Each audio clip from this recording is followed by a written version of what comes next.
Gênesis, capítulo de número 1, eu quero começar do versículo de número 7. O meu foco é o homem, a criação do homem, mas quero começar aqui, versículo de número 7, que vai dizer assim: E fez Deus a expansão, e fez separação entre as águas que estavam debaixo da expansão e as águas que estavam sobre a expansão, e assim foi.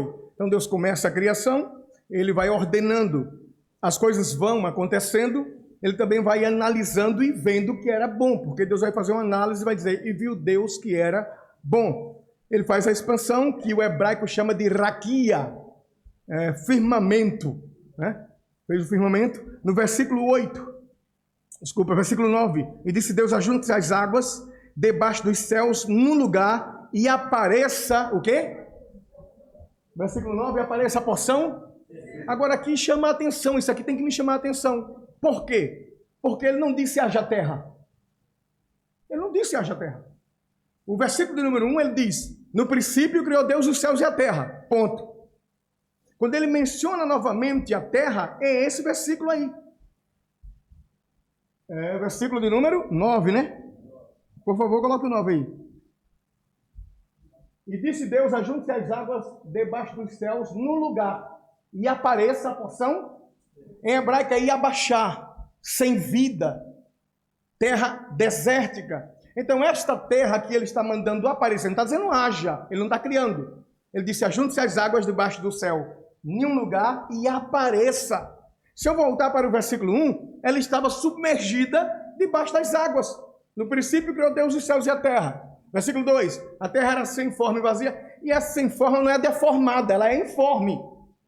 Ela não está deformada no versículo 2, ela é informe, vazia, né? Mas o Espírito de Deus se locomovia sobre a face das águas, então a terra estava submergida embaixo das águas. Agora que Deus criou o raquia, o firmamento, ele pode ordenar dizendo, versículo 9, e disse Deus, ajunte as águas debaixo do céu num lugar e apareça e abaixar, ou seja, e apareça a porção seca, e assim foi.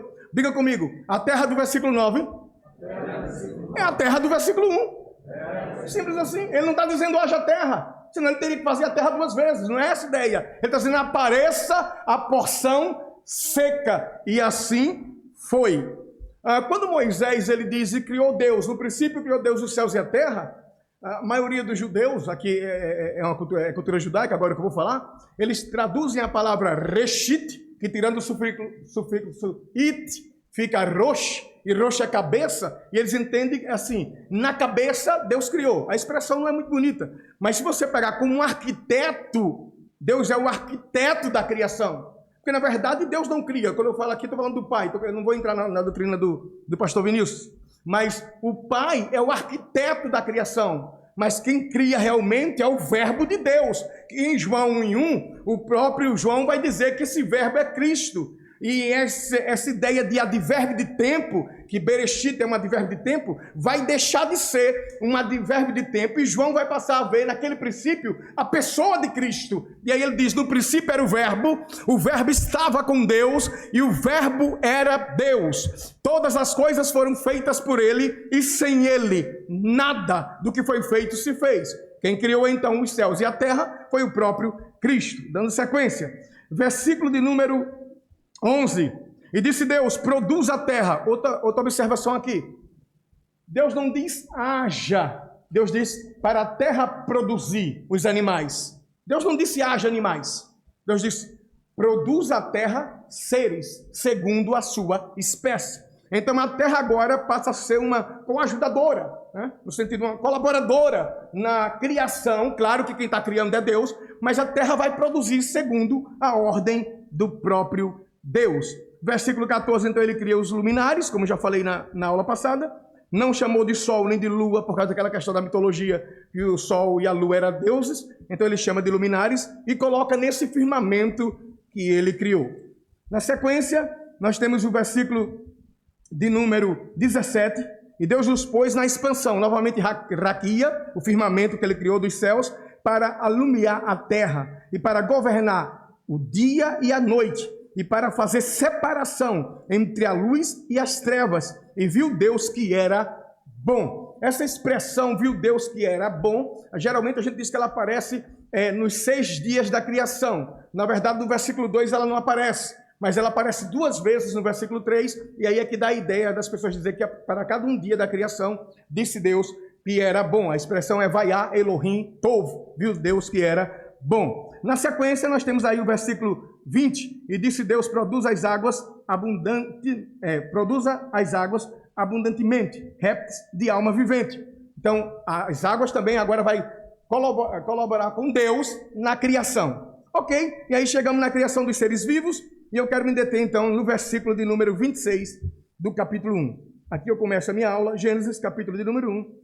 Versículo de número 26, disse Deus, façamos o homem à nossa imagem, conforme a nossa semelhança. Domine ele sobre os peixes do mar, e sobre as aves do céu, e sobre o gado, e sobre toda a terra, e sobre todo réptil que se move sobre a terra. Versículo 27, e criou Deus o homem à sua imagem, a imagem de Deus o criou, macho e fêmea os criou. Agora eu vou chamar a sua atenção para o slide, para a gente começar a nossa aula aqui. Por favor. Então nós temos aí o homem. Vamos lá?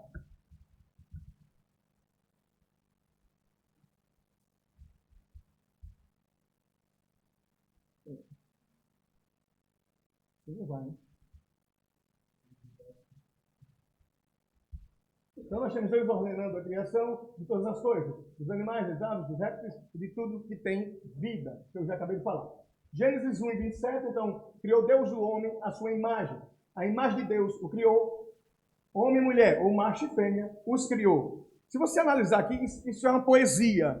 Atenção que eu não estou dizendo que o texto não é literal, mas o gênero aqui é poético. Geralmente a poesia baiana é literatura de cordel. Quem já ouviu literatura de cordel? Eu li uma época um livro chamado Touro Preto que engoliu o fazendeiro. Eu li tanto esse livro que até hoje eu sei os 86 versos. E quando eu digo assim, eu sei que você já acha que eu estou mentindo. Eu sei que alguém diz, é mentira. Então tá bem. Em um certo reinado havia um fazendeiro abastado, foi o mais rico do mundo, era por todos falado. Tinha 1 milhão de fazendas, todas repletas de gado. Nunca houve quem somasse quantas tinha em dinheiro, porque de dentro da casa até o meio do terreiro, só se pisava era em cima de moedas de cruzeiro. Porém, ele todo pobre que na fazenda chegava, se pedisse uma esmola, ele raivoso não dava, e se alguém pagasse numa cédula, ele na hora matava. Então fica a tarde todinha falando. Esse grande fazendeiro chamava-se Zé Durão, como de fato era duro, pior que Lampião, o povo temia ele como se fosse um leão. Eu sei os 86. A literatura de cordel na Bahia é isto.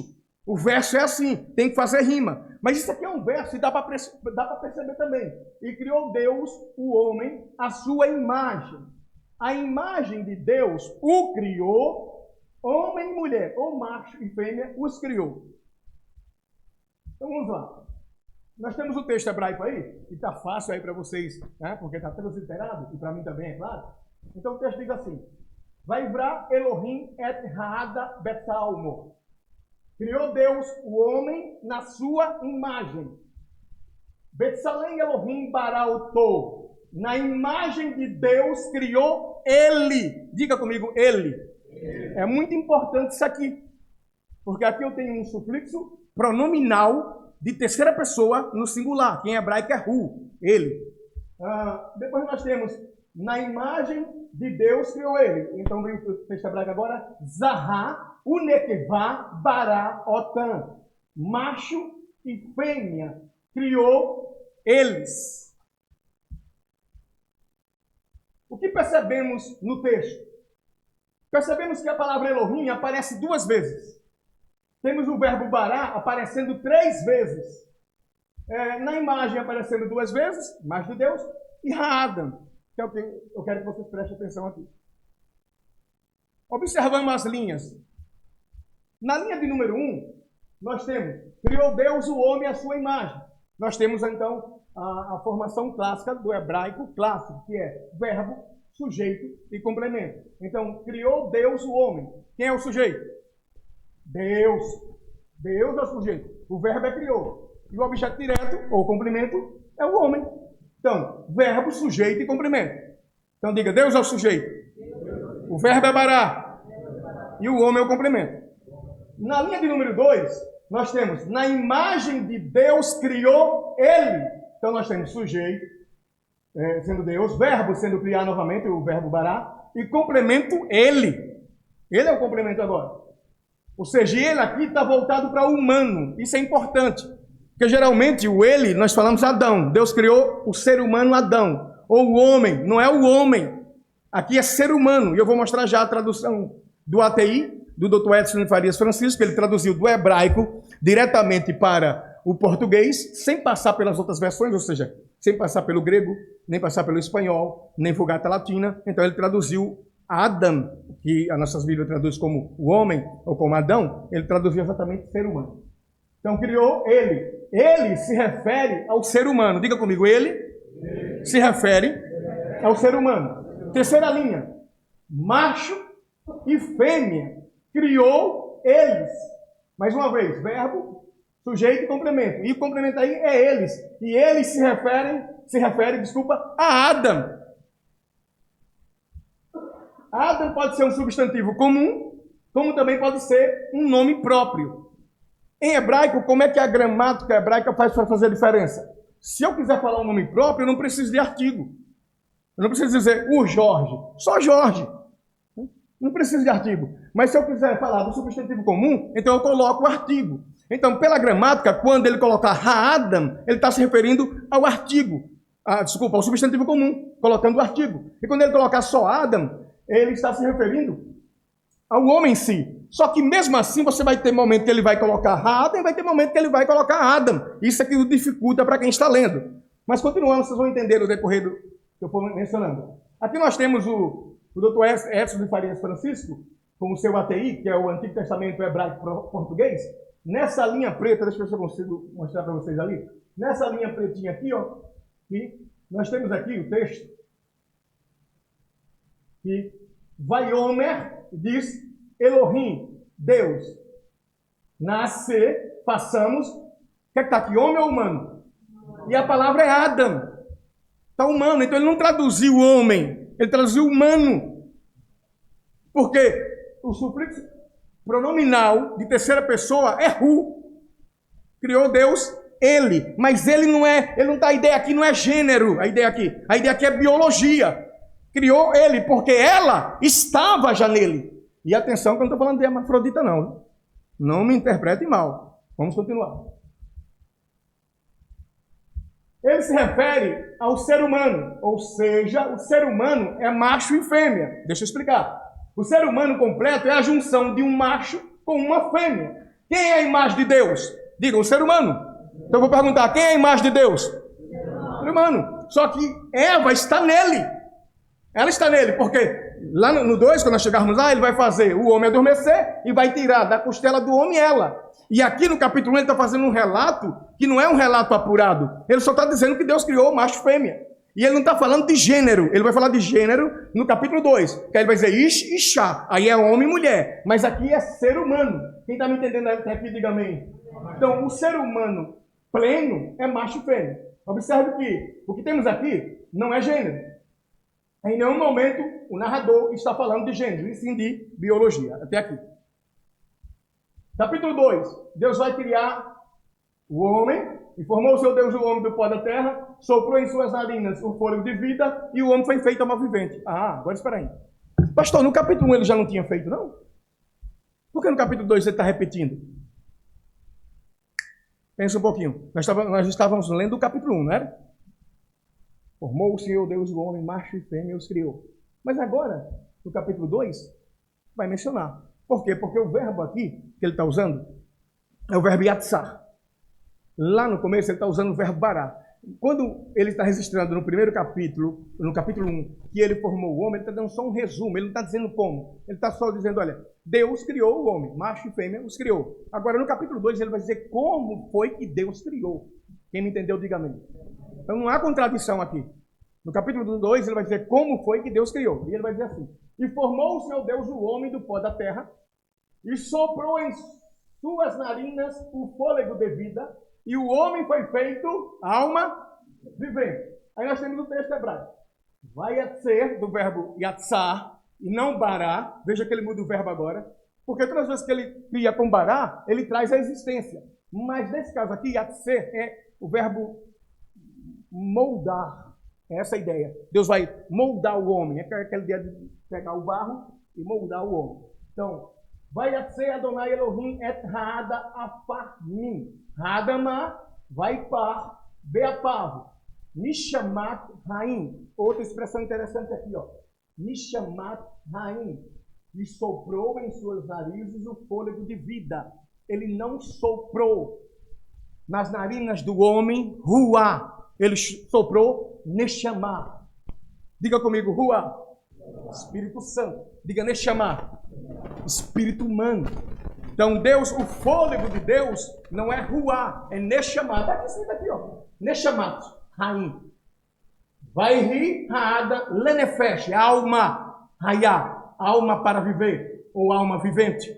Então observe que é de grande importância, quando eu analiso a palavra no original, ela vai separar radicalmente Espírito de Deus, Espírito do homem e alma do homem. Para Espírito de Deus, vocês viram o pastor Vinícius falando ontem, falando muito bem, é Ruá. Mas para Espírito humano, é Neshama. No caso aqui está Neshama, mas o nome é Neshama. E para a alma, é Nefesh. Aqui é uma preposição, para a vida. Por isso, o leio aqui é para. Então, a palavra alma é Nefesh. Então, observe que o hebraico faz essa divisão. Então, Deus soprou, Deus pegou o homem, formou o Senhor Deus o homem do pó da terra, soprou em seus narizes, nas suas narinas, o fôlego de vida. Deus então sopra no homem, e o homem foi feito alma vivente. Detalhe, verbo yatsar. Agora, depois que ele faz isso, ele vai plantar, e plantou o seu Deus um jardim no Éden. Ele vai plantar um jardim. Esse jardim, diz a Bíblia, que vai correr um rio que vai se dividir em 4 braços. Não é 4 rios, não é 4 rios. É um rio que se divide em 4 braços. 2 nós encontramos ainda. Veja que nós estamos falando de coisa do princípio, do Éden, de Adão. 2 ainda se encontra, que é o rio Tigre e o rio Eufrates. Alguém chega a dizer que talvez o Nilo seja um deles. Não dá para bater o martelo, mas alguém chega a dizer que era aquele que corria para as bandas da Etiópia.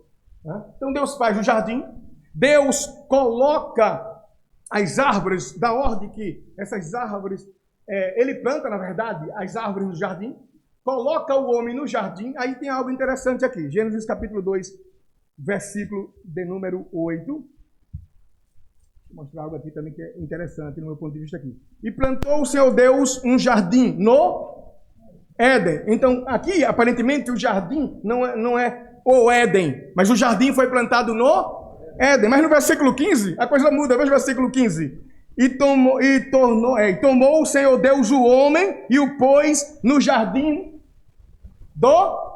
Não, abra aí sua Bíblia. Gênesis, capítulo 2, verso de número 15. Leia, por gentileza. Para você entender isso aqui. É 2 pontos importantes aqui. No versículo 8, plantou o seu Deus um jardim no Éden. Então parece que o jardim não é o jardim do Éden, mas o jardim foi plantado no Éden. Mas no versículo 15, e tomou o Senhor Deus o homem e o pôs no jardim do Éden para lavrar e guardar. Essa palavra guardar e lavrar também é interessante.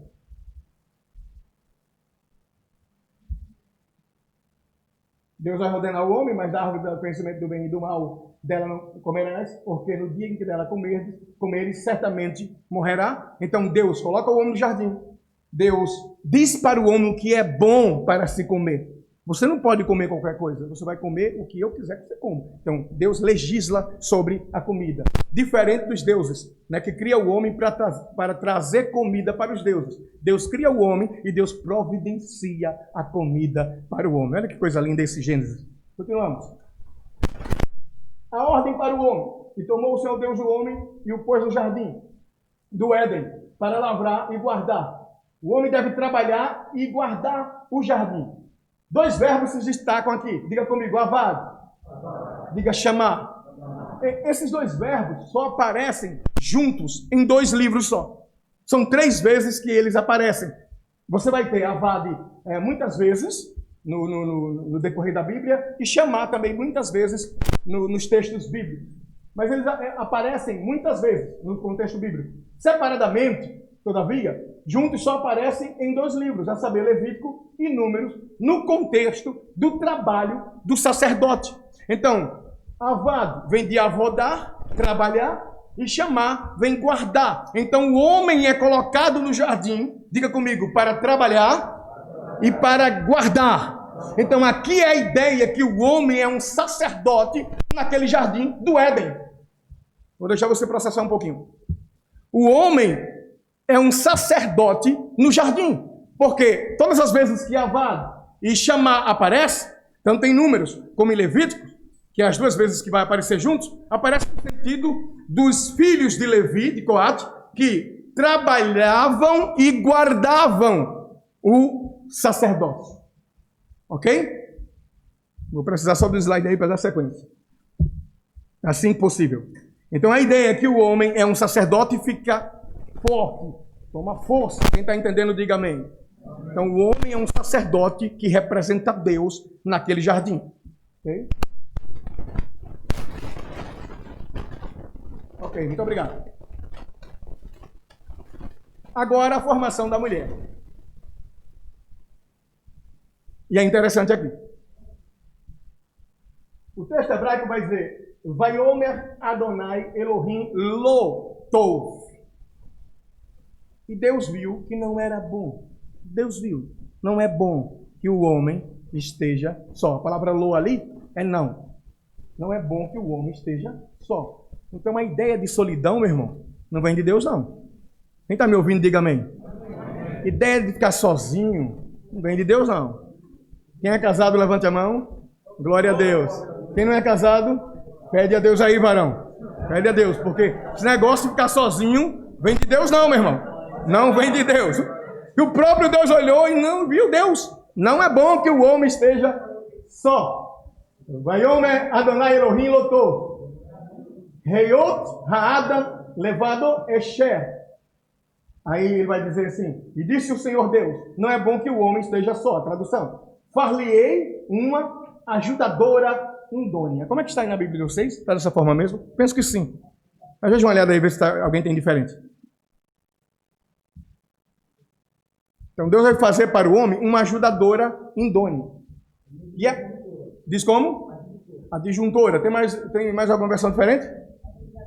Auxiliadora. Ó, como vai mudando? Auxiliadora, idônea. Adjuntora, idônea. O nome hebraico é Ezer Kinegdou. Ezer Kinegdou. Esse Ezer é interessante porque aparece 49 vezes em toda a Bíblia Sagrada. Ou melhor, no Antigo Testamento. E esse Ezer, ajudador, é algo que só aparece voltado para Deus. Nós encontramos aí nas tradições, tem várias, ajudadora, auxiliadora e tal, e no caso aqui da outra revista corrigida, traz que esteja como diante dele. Eu vou explicar agora. Só aguenta um pouquinho que eu vou explicar. Pergunta aqui boa, interessante. Deixa eu voltar aqui no raciocínio. Então eu estava aqui em Ezer Kinegdou, que é ajudadora idônea. Para ele, Deus vai fazer 2:18. Então a ideia de solidão não vem de Deus, mas Deus vai fazer uma ajudadora idônea para o homem. Agora, eu quero que você preste atenção. Diga comigo, Ezer. Ou Ezer, desculpa, diga Ezer. Ezer, esse termo só Deus usa, é isso que eu quero que vocês entendam. Deus é o ajudador de Abraão, Deus é o ajudador de Isaac, Deus é o ajudador de Jacó. E Deus sendo ajudador tanto de Abraão, de Isaac e Jacó, todas as vezes que no Antigo Testamento vai aparecer a palavra Ezer, é para Deus, está vinculado a Deus. Só que Deus vai tirar dele e vai colocar na mulher. Mas Deus também, quando fez o homem, ele moldou o homem. E ele colocou o homem no jardim, para o homem cuidar e guardar o jardim. Dando a ideia que Deus também levanta um homem como sacerdote no jardim e toda criatura vai submeter-se ao homem, porque o homem vai dominar sobre toda a criatura, mas Deus é o governo sobre o homem. Agora, quando Deus vai criar a mulher, ele também tira algo dele, que é o Ezer, e coloca na mulher. Isso não é bom que você esteja só. Vou te fazer uma ajudadora. Só que a expressão ajudadora, ou a palavra ajudadora, aqui no nosso contexto oriental, é pejorativa. Você tem um ajudante em casa que cuida das suas coisas, uma pessoa que está arrumando a sua casa, é pejorativo. Só que no Oriente Próximo, não, onde o texto foi escrito. Lá, se você contratar um ajudador, é porque ele sabe mais do que você, ou é mais capaz do que você. Por isso você o contratou. Essa é a ideia. Silêncio no arraial, né? Mas essa é a ideia. Essa é a ideia mesmo. É porque ele, o ajudante, ou ela, a ajudante, sabe mais do que ele. No contexto oriental, se eu digo para um ajudante, vem cortar o meu jardim, aparar o meu jardim. No contexto oriental, ele é mais prático do que eu no que está fazendo. Não é nada pejorativo. E Deus está pegando o que é dele. Deus é o ajudador de Jacó, Deus é o ajudador de Abraão, Deus é o ajudador de Isaac. Então ele pega o Ezer, ajudador, e coloca sobre a mulher. E entrega a mulher para o homem. Opa! Tá difícil aí, né? Vou precisar do slide.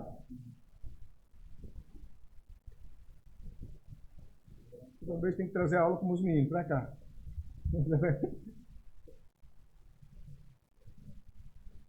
Vai dar não?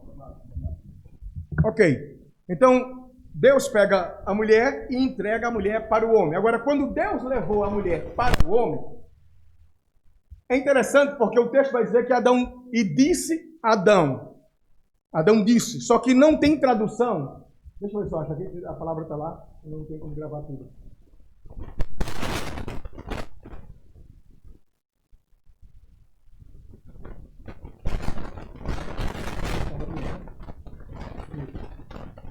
Então a palavra essa aparece em toda a Bíblia 21 vezes, uma vez em Gênesis e 20 vezes em toda a Tanakh. E Deus é eterno, ou seja, sempre é Deus, sempre aparece vinculado a Elohim, ou a Adonai, sempre é Deus.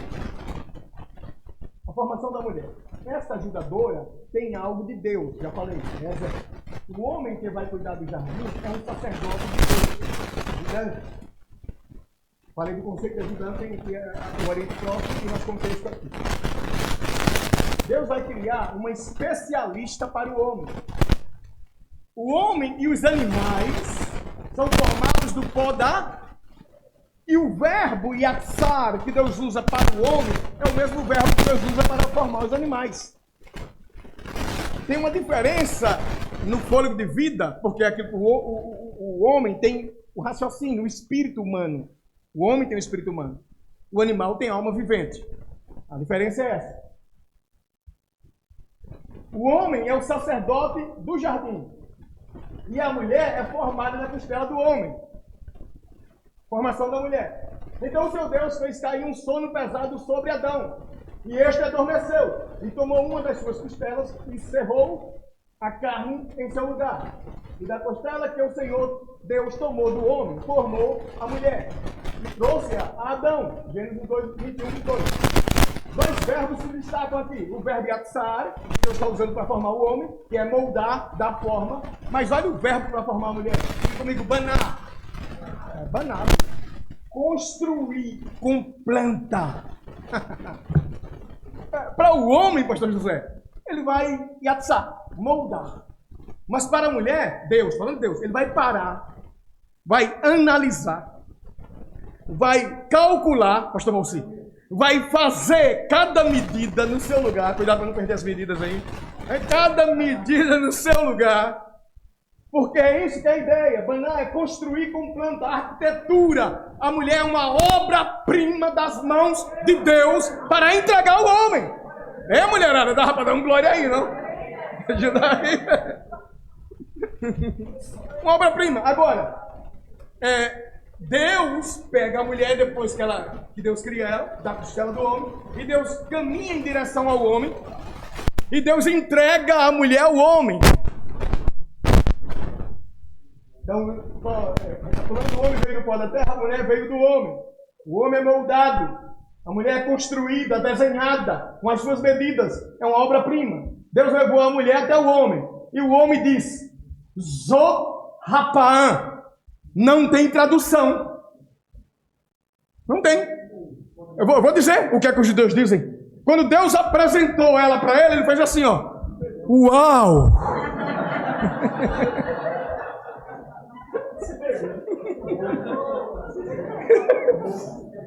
Meu irmão. Quem é casado, glória a Deus. Eu estou bem casado, meu irmão. Eu lembro que quando eu conheci a Cileide, eu trabalhava, eu era locutor numa rádio. E eu conheci a Cileide, só que não era ela, era uma amiga dela que ligou. A rádio é assim, o pessoal liga, a voz é bonita e você foi conhecer, mas não era ela, era uma amiga. E ela veio convidada pela amiga. E a amiga disse, sou eu. Eu olhei para a amiga, olhei para ela, eu fiz a minha coisa de Adão. Oh, uau! Então é essa expressão, ok? E não tem, deixa eu continuar agora aqui na mente. Então, a mulher foi tirada do homem. Então diga comigo, Adão, ser humano. Diga Adamá. Adamá é terra. Então, o Adam é tirado da terra. Adamá, eu tenho 3 palavras em hebraico para terra. Eretz, Gênesis 1 e 2. Yabashá, porção seca de Gênesis 1 e 9. E tenho também a palavra... Agora fugiu aqui, ó. Tem hora que pode. Falei agora, acabei de falar a palavra. Muito obrigado, Tânia. Adamá. Adamá é terra. Então, Adão, ser humano, é tirado da terra. Ok. E a mulher foi tirada do homem. Mas se o homem é tirado da terra, o homem foi tirado da terra, então o homem trabalha a terra. Uma vez que o homem é tirado da terra, ele é tirado da terra e ele trabalha a terra. Você vai trabalhar da terra que eu te tirei. Mas o homem, Deus faz cair sono sobre o homem dorme e Deus tira a mulher. E Adão olha para ela e Adão vê semelhança. E ele não viu isso nos animais, é claro que não tinha como ver. Ele diz, essa agora é ossos de meus ossos, carne da minha carne. E ela vai se chamar Ixá, agora é gênero. Quando ele diz que ela vai se chamar Ixá, porque do Ish foi tomada. Então diga comigo, Adamá. Então Adão foi tirado de Adamá. Diga Ixá. Ixá foi tirada de Ish. Agora, se Adão, que é o homem, foi tirado de Adamá, então ele é um representante de Deus para a terra. Diga, o homem representa Deus para a terra. Agora, se a mulher foi tirada do homem, a mulher representa Deus para o homem. Agora, se o homem é um sacerdote no jardim, um homem é um sacerdote da terra. Diga, o homem é um sacerdote da terra. Diga, e a mulher? Não é sacerdotisa do homem. Ela é a ajudadora do homem. Agora, o que o pastor Josué disse e adiante, era essa expressão. Irmãos, até aqui não tem hierarquia. Se você analisar o capítulo 1 e o capítulo 2, eu não vejo hierarquia nenhuma aqui.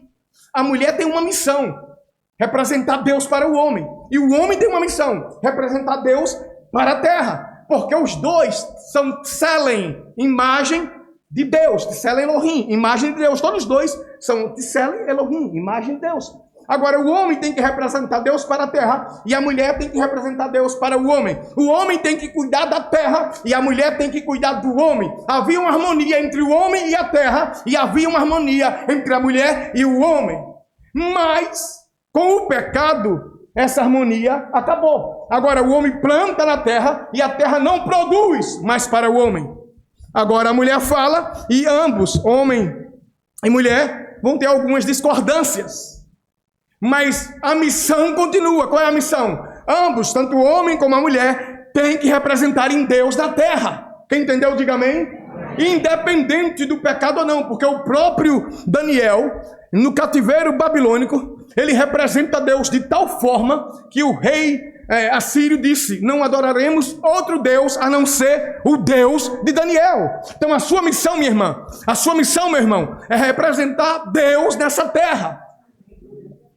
Agora, como o pastor José perguntou, e essa questão de ir diante dele? Porque antes do pecado, se eu fosse colocar realmente uma hierarquia, a hierarquia seria da mulher e não do homem. Desculpa lá. E eu não estou aqui trazendo heresia para vocês, não. Se você analisar, se eu fosse colocar mesmo, não tem, eu não estou dizendo que tem, mas se eu fosse espelhar, ela ia diante dele. A expressão para a mulher é que ela tem que ir diante dele. É por isso que ela é tentada, a princípio ele não. Ela andava à frente dele como uma provadora do vinho. Então essa expressão é quando aquele rei que tinha um escravo que provava seu vinho. Ele teria que saber se era bom ou se era ruim, ou se estava envenenado. A mulher, isso acontece hoje, você está pastoreando a sua mulher, ela é indônia, então alguém diz, olha irmão, vamos fazer isso. Aí sua mulher diz, não, ele não gosta disso. Já vai dizer logo para o grupo, ele não gosta disso, porque te conhece. Essa é a ideia. Então a mulher foi colocada no jardim para cuidar do homem. Ambos têm uma missão, e não é submissão. Eu quero quebrar essa ideia aqui hoje mesmo. Não é submissão. Depois do pecado, sim, pastor. Depois do pecado, o desejo da mulher, e essa é a sentença da mulher. A mulher não foi amaldiçoada, ela foi sentenciada. E a sentença dela é, agora o seu desejo será do seu marido. Então não era. Mas não era também, não é feminismo. A gente tem que ter um cuidado aqui, como disse o pastor Vinícius, para não ir nem para o extremo, nem para o outro. Não é questão de feminismo, como surgiu aí no período do iluminismo, essa questão do feminismo. Não é isso. Mas havia uma harmonia entre a mulher e o homem, uma harmonia perfeita entre os dois. Algo extraordinário. Com o pecado, isso se perdeu. E aí Deus vai dizer exatamente isso para a mulher. Olha, o seu desejo agora será do seu marido. E qual é a sentença do homem? Se o homem foi tirado da terra, a sentença dele é, ele recebe a sua sentença da própria terra. Pois a terra agora não vai produzir como produzia. Mas como a mulher foi tirada do homem, a sentença da mulher é em relação ao homem. E a sentença do homem é em relação à terra. Quem está entendendo, diga glória a Jesus. Ok? Então é assim que funcionam as coisas na Bíblia. Então, a sentença do homem é em relação à terra. A terra já não produz como deveria produzir. A sentença da mulher é em relação ao homem. Agora o homem, a mulher vai subjugar seu marido, o seu desejo será para o seu marido. E ele a dominará.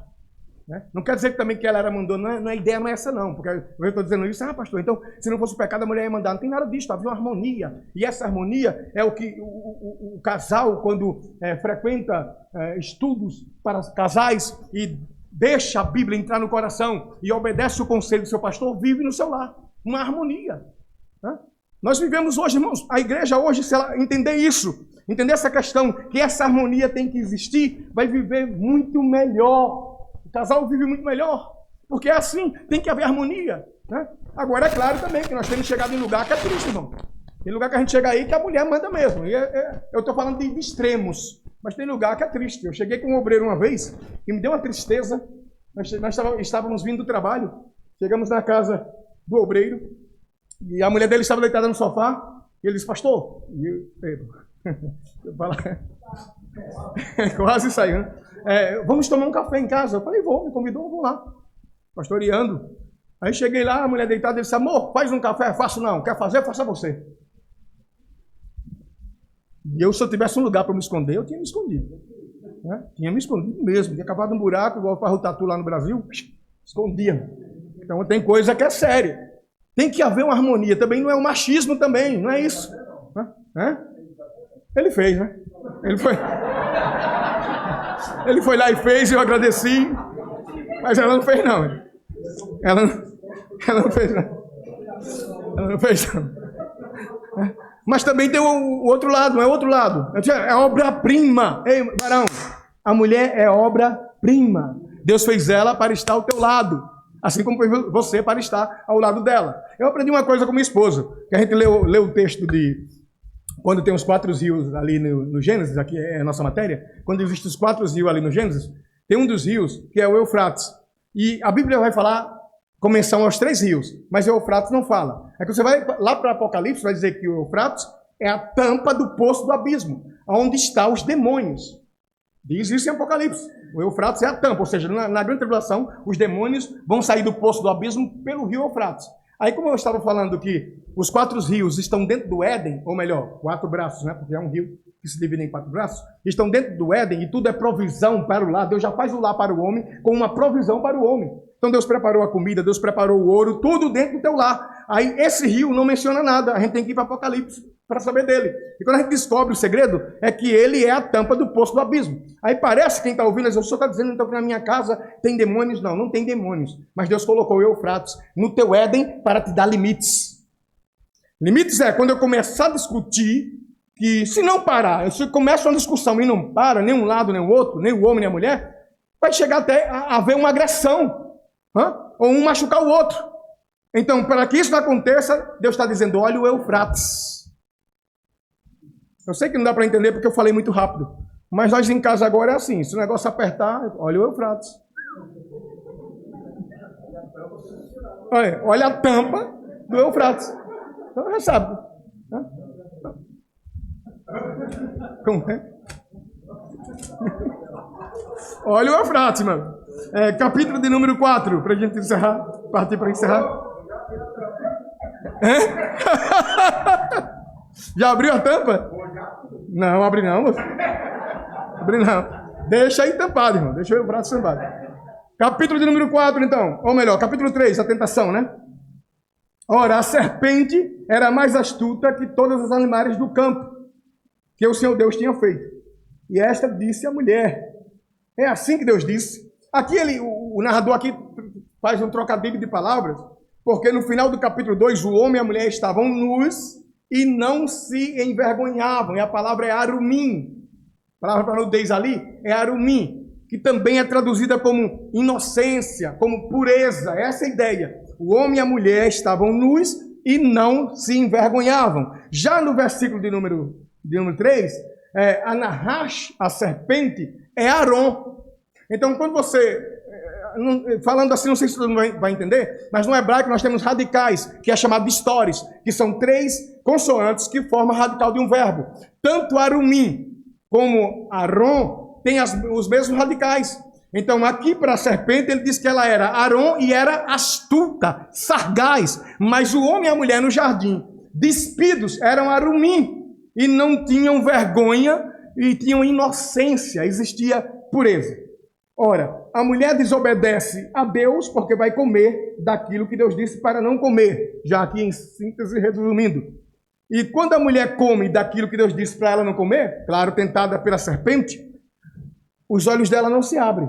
Atenção para o detalhe. Ela come, nada acontece. Ela se desloca e entrega ao seu marido. E quando ele come, os olhos de ambos se abriram. Guarde esse detalhe. Guarde, um detalhe muito importante aqui. Ela está sendo tentada. Pergunta, às vezes os alunos perguntam assim, por que foi a mulher e não o homem? Tem coisa que não tem resposta mesmo, né? Mas, geralmente eles dizem porque o homem recebeu a ordem de Deus e a mulher recebeu a ordem do homem. Então seria mais fácil para a serpente tentar a mulher do que o homem. O homem recebeu a ordem diretamente de Deus. É claro que a mulher sabia. Alguém diz, a mulher não sabia. Sabia. Ah, mas Deus falou para o homem, mas Deus não tinha como julgar a mulher se ela não tivesse consciência do que estava fazendo. Então ela sabia que não deveria comer. E ela diz isso no seu relato. Que Deus disse que da árvore que está no meio do jardim não comeremos. Ela mesma disse que não poderia comer. Mas o que o inimigo, que é serpente, outra coisa aqui já que eu falei inimigo. A palavra Satã não aparece aqui. E eu vou dizer isso aqui agora também. A palavra hebraica para Satanás é Ha-Satã. Não aparece no capítulo 3 do livro de Gênesis. Ah, pastor, então não existe Satanás aí. Eu não disse que não existe. Eu disse que a palavra Satã não aparece. Aparece na Nahash, o nome para a serpente, que dá uma ideia de que reluz como bronze. É como aquela ideia da serpente que Moisés levantou no deserto. Mas a palavra Ha-Satã não aparece no capítulo 3, de forma nenhuma.